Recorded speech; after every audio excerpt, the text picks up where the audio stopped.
চন্দ্রচূড়, এটা কিসের ইঙ্গিত? এই এই একটা হিন্ট আপনি দিন, যেখানে শুভেন্দু অধিকারীও বলছেন যে একদিকে তৃণমূল কংগ্রেসে যারা কাজ করে তারা তৃণমূলেরই নাকি নয়, এবং দ্বিতীয়ত তৃণমূল কংগ্রেসে যারা এই মুহূর্তে রয়েছে তারাও ইঙ্গিত দিচ্ছে, হিন্ট দিচ্ছে যে মমতা বন্দ্যোপাধ্যায় কিছু বড় বড় অনিষ্ট করার চেষ্টা করছেন এই কাউন্টিং প্রসেসের মধ্যে। এটা তো মারাত্মক একটা অভিযোগ।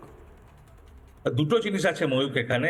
এক হচ্ছে শুভেন্দুবাবুর যে একটা স্পেশাল স্কিল রয়েছে, ট্যালেন্ট রয়েছে, যে উনি বিরোধী পক্ষের থেকেও তৃণমূলের ভেতরের খবর বরাবর বের করে এসেছেন। এটা আমরা আগেও দেখেছি, যার ফলে একসময় মন্ত্রিসভার ক্যাবিনেটের এবং ব্যুরোক্র্যাটদের মিটিং ডেকে মুখ্যমন্ত্রীকে বলতে হয়েছিল যে মিটিং এর ডিটেল যেন লিক না হয়।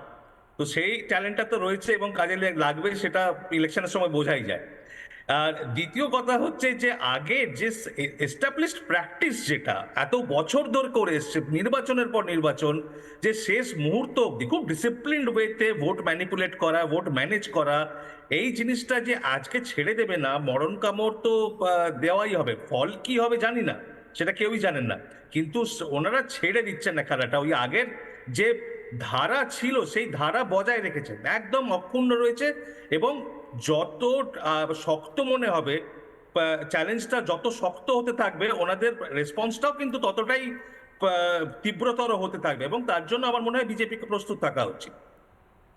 বেশ বেশ বেশ, আমি ঝন্টু বড়াইকের কাছে যাব, কিন্তু এই মুহূর্তে পিসিআরকে বলবো যেটা নিয়ে আজকের বিতর্কটা হওয়া উচিত, শেষ সন্ত্রাস চালাচ্ছেন মমতা বন্দ্যোপাধ্যায়। মমতা বন্দ্যোপাধ্যায় জানেন এরপরে আর সন্ত্রাস চালাতে পারবেন না।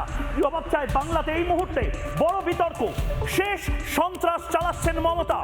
মমতা বন্দ্যোপাধ্যায় জানেন যে এবার যদি ভয় না দেখায় কাউন্টিংয়েও লোক পাবো না, কাউন্টিংয়েও লোক পাবো না, এবং সে কারণে যা নয় তাই করে যায়। ফলতা কিন্তু প্রতিরোধ করতে শুরু করেছে।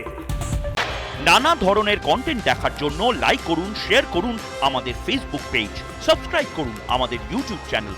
পাশাপাশি অন্যান্য ব্রেকিং নিউজের জন্য অবশ্যই চোখ রাখুন রিপাবলিক বাংলায়।